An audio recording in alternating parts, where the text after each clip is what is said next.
ईशा के जन्म से 900 साल पहले गुजरात के जूनागढ़ में राजा रादियास का शासन था। राजा रादियास कर्तव्यपरायण, धर्मवीर, वचनपरायण राजा थे। उनके शासनकाल में जूनागढ़ सुखी और संपन्न राज्य बन गया था। उनके राज्य के चारों ओर मानो सोने और हीरे की बारिशें होती थी। इस धनवर्षा से राजा रादियास ने अपनी राजधानी वामन स्थली में अद्भुत मंदिर और महलों का निर्माण करवाया, जिससे इस सुखी नगर की ख्याति आस पड़ोस के सभी राज्यों में फैलने लगी।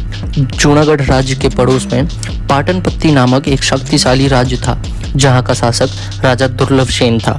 राजा दुर्लभसेन ने अपनी प्रजा को अत्याचार और प्रताड़ना में छोड़कर अपनी विलासिता में हमेशा व्यस्त रहा करता था। राजा दुर्लभसेन किसी भी तरह जूनागढ़ पर अधिकार चाहता था, परंतु जूनागढ़ को सिर्फ युद्ध से जीतना नामुमकिन था। इसी विचार में डूबे राजा दुर्लभसेन ने एक दिन एक भाट को राज दरबार में बुलाया। ये भाट राजाओं का गुणगान करते और उससे अपनी जीविका कमाते थे। वे इस सभी कला में पारंगत होते थे। राजा दुर्लभसेन ने भाट से कहा, जूनागढ़ जाकर वहां के राजा का गुणगान करके राजा को तब तक प्रसन्न करो जब तक तुमसे पारितोषिक के लिए ना कहा जाए, और पारितोषिक के रूप में राजा का सिर मांग लेना। वहां के राजा वचन के पक्के हैं, वे अपने वचन जरूर निभाएंगे। भाट ने ठीक वही किया जो दुर्लभसेन ने उसे सिखाया था।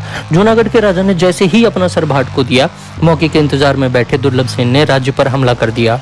जूनागढ़ के किले में रादियास की सभी रानियां जौहर की आग में कूद गईं, लेकिन सबसे छोटी रानी गर्भवती होने के कारण जौहर नहीं कर पाई और दासी को साथ लेकर जंगल में भाग निकली। वहीं घोर जंगल के अंधेरे में उन्होंने एक राजकुमार को जन्म दिया और दासी से कहा, मेरा जीवन यहीं तक था, अब तुम जूनागढ़ के युवराज को मेरे धर्म भाई अहीर देवयात के पास ले जाओ और कहना युवराज का पालन पोषण करे और जूनागढ़ का राजा बनाए। दासी छुपते छुपाते राजकुमार को देवायत बोदार के पास ले जाती है और रानी का संदेश सुनाती। अहीर देवायत बोदार ने अपनी अहिरानी से कहा, लो संभालो, मुरलीधर भगवान ने मुझे राज धर्म निभाने का मौका दिया है। वीर देवायत और अहिरानी ने अपने पुत्र उगा के साथ राजकुमार नवगण की परवरिश शुरू कर दिया। दोनों पुत्रों को तलवारबाजी और युद्ध नीति, राजनीति तथा शास्त्र की शिक्षा दिया जाने लगा। जब राजकुमार 12 साल के हुए तो किसी मुखबिर ने सोलंकी राजा को यह खबर दे दी।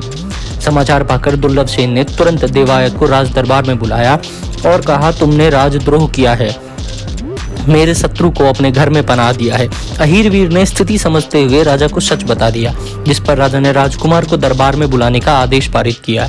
राज्यादेश पाकर देवायत ने अपनी अहिरानी को पत्र लिखकर कहा, राज्य का शत्रु हमारे घर पल रहा है, उसे इन सैनिकों के साथ भेज देना, लेकिन रार रखकर बात करना। इसका अर्थ था राजकुमार को बचाकर अपने पुत्र उगा को भेजना। अहिरानी ने ठीक वैसा ही किया। सैनिक के साथ उगा को राजकुमार के रूप में भेज दिया। दरबार में राजा दुर्लभसेन को शंका हुई और उसने आदेश दिया, हे देवायत, तुम इस शत्रु का गर्दन काट कर राजधर्म निभाओ। अहीर देवायत ने राजधर्म निभाया, लेकिन राजा को अभी भी यकीन नहीं हुआ। उसने अहिरानी को दरबार में बुलाकर कहा कि तुम इस मरे हुए शत्रु की आंख निकालो और उस पर चलो। उस मां ने ममता को दबाकर यह साबित कर दिया कि यह राजकुमार मर चुका है।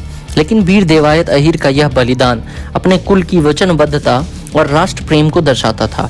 वीर देवायत बोदार ने राजकुमार को सभी शिक्षा में पारंगत बना दिया। रादियास का कुल दीपक अब आग बनकर चमकने लगा था।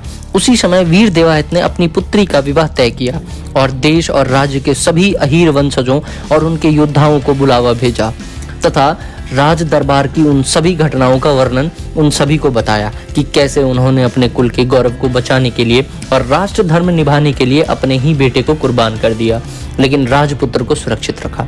आगे उन्होंने कहा, अब एक ही मेरा लक्ष्य है, मुझे अपनी बहन को दिए वचन को पूरा करना है, राजकुमार को जूनागढ़ का सम्राट बनाना है।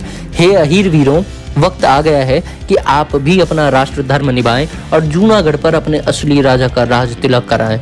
सभी अहीर वीरों ने देवताओं के जय जयकार के साथ अपनी हामी भरी और उमरकोट के किले पर पहुंच गए, जहां देवायत बोदार ने पहरेदारों से कहा कि मेरी पुत्री की शादी का न्योता राजा जी को देना है, और इन सब ने किले में प्रवेश कर लिया।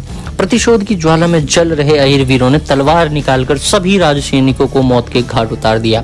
अंत में दुर्लभसेन ने अपनी हार स्वीकार कर लिया और राजकुमार नवगन का राज तिलक कर दिया गया। नवगन ने भी अपनी पिता तुल्य वीर अहीर देवायत बोदार को खूब सम्मान और प्यार दिया।